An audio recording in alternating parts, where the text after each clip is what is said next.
Bienvenidos a todos. Hello, everyone, to my channel, Spanish Blueprints. My name is Joshua, and I have dedicated this channel to Spanish learners and lovers of Latino culture. Today, I would like to tell a story of how I was able to overcome my fear when speaking in Spanish. So, this has been extremely challenging, basically the whole time I've been learning Spanish since I was 13 years old.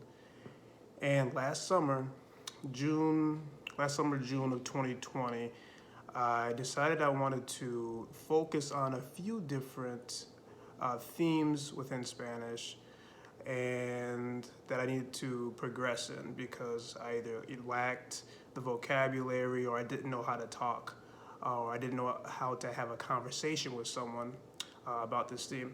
So one of them that I chose was vocabulary and conversations in the kitchen.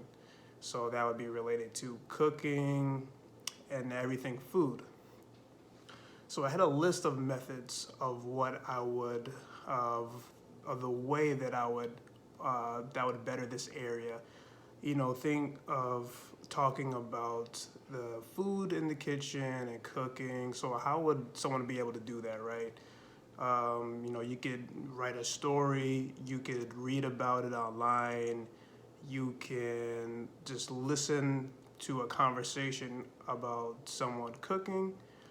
So I did a little bit of all those methods, and I decided to actually make a few videos of me talking through a recipe. And the recipe, or the food, or the plate rather, is called Revuelto Gramajo. And I've actually put that recipe below in the comment section. And when I started to write the script, I had to first, understand what I wanted to say. So what I did was I memorized a lot of different phrases in Spanish within the kitchen. When you're cooking, for example, I'm going to put the chicken in the pan or something like that, or I'm going to sear the chicken. I'm going to add butter later, and then after that, we're going to let it cool. So those types of phrases I didn't have at all at the time, and I wrote down new vocabulary I didn't know. Then I also watched a lot of YouTube to be able to understand how the flow was as well. So I would be able to just have a little bit more vocabulary as well, versus just having some standardized one off of Google. I could hear people while they're cooking and try to mimic the way that they would cook, because I've never done this before either. Even with my friends or my families, I have never done like a cooking session, let alone in Spanish. So I just imagine how complex that would be. So once I figured all that out, figured out what I wanted to write, now it came to actually rehearsing it over and over and over again, and then making the videos. So before I made the videos, I had so many thoughts going through my head. For example, should I wear a hat because my hair looks absolutely ridiculous? Or why do I sound like that? Well, Josh, that's because that's how you sound. Or, for example, I hope the neighbors don't hear me, so they don't hear how bad my Spanish is or my English, because even right now I make mistakes, right? Just like everybody else.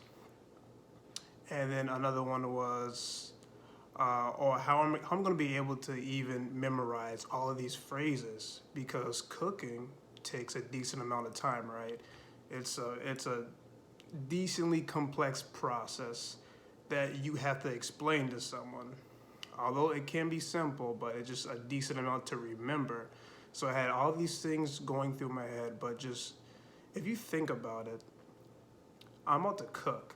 Not only about to cook, I'm gonna have my phone in my hand like this and try to explain to people in Spanish what I'm doing.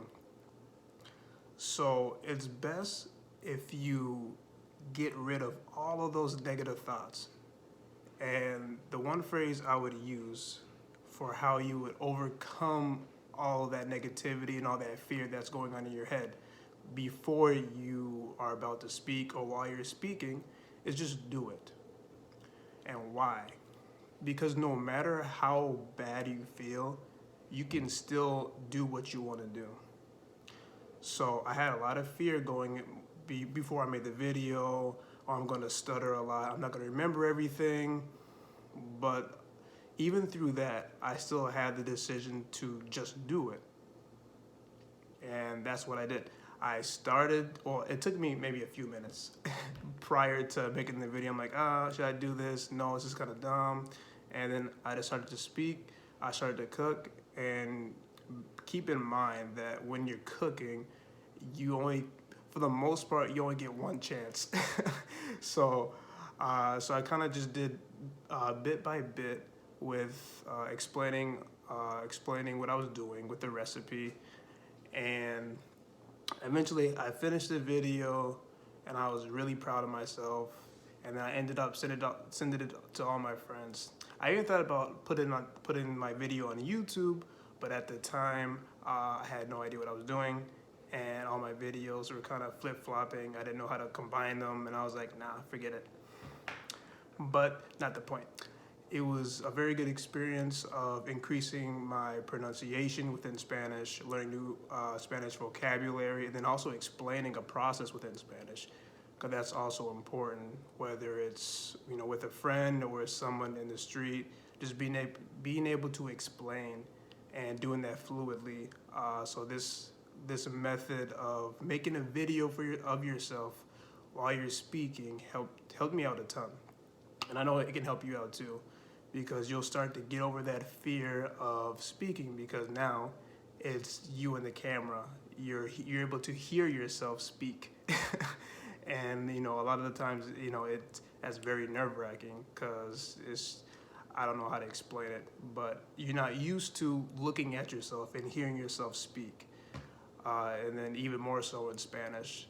So those are a few tips that I would give you all for your Spanish learning. It's to just do it regardless of how you feel, because that fear is always going to be there no matter what.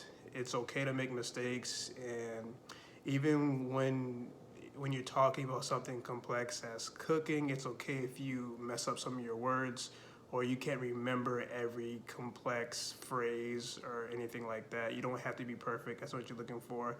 The point is that you are increasing your pronunciation, you are learning, you know where you are, where your weaknesses are.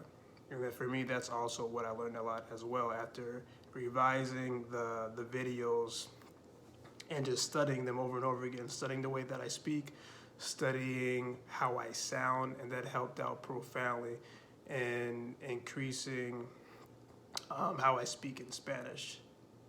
So that's what I would give to you all today. I will see you next time.